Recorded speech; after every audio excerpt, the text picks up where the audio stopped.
Hi hello ನಮಸ್ಕಾರ ಎಲ್ರಿಗೂ mini ಬ್ಲಾಗ್ಗೆ ಸ್ವಾಗತ. ಇವತ್ತು ಸಂಡೇ ಬೆಳಗ್ಗೆ ಎದ್ಬಿಟ್ಟು ನನ್ನ ಪುಸಿಗೊಂದು ಶೆಕೆಂಡ್ ಮಾಡಿಬಿಟ್ಟು ನಿನ್ನೆ ಸಖತ್ತಾಗಿ ನಮ್ಮೂರಲ್ಲಿ ಮಳೆ ಬಂದಿತ್ತು. ಆದ್ದರಿಂದ ಇವತ್ತು ಸಂಡೇ ಆದ್ರೂ ಬೆಳಗ್ಗೆ ಬೇಗ ಎದ್ದಿದ್ದೀನಿ. ಎಲ್ಲ ಕಡೆ ಕ್ಲೀನ್ ಮಾಡಬೇಕು, ಮಳೆ ಬಿದ್ದು ಎಲ್ಲ ಹಾಳಾಗಿತ್ತು.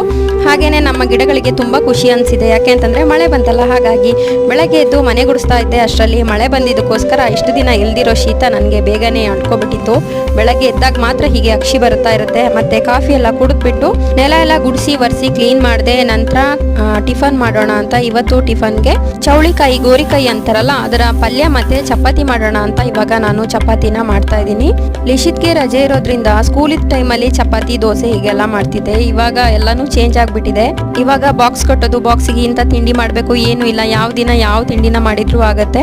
ಚಪಾತಿನ ಲಟ್ಟಿಸ್ಬಿಟ್ಟು ಹಾಗೆ ಇಟ್ಟಿರ್ತೀನಿ. ಕೊನೆಯಲ್ಲಿ ಎಲ್ಲದನ್ನು ಒಟ್ಟಿಗೆನೆ ಬೇಯಿಸ್ಕೊತೀನಿ. ಇವಾಗ ಚಪಾತಿ ಬೇಯಿಸ್ಬಿಟ್ಟು ತಿಂಡಿಗೆ ರೆಡಿ ಆಯ್ತು. ಇವತ್ತಿನ ವ್ಲಾಗ್ ಇಷ್ಟ ಆಗಿದ್ರೆ ಲೈಕ್ ಮಾಡಿ. Thank you.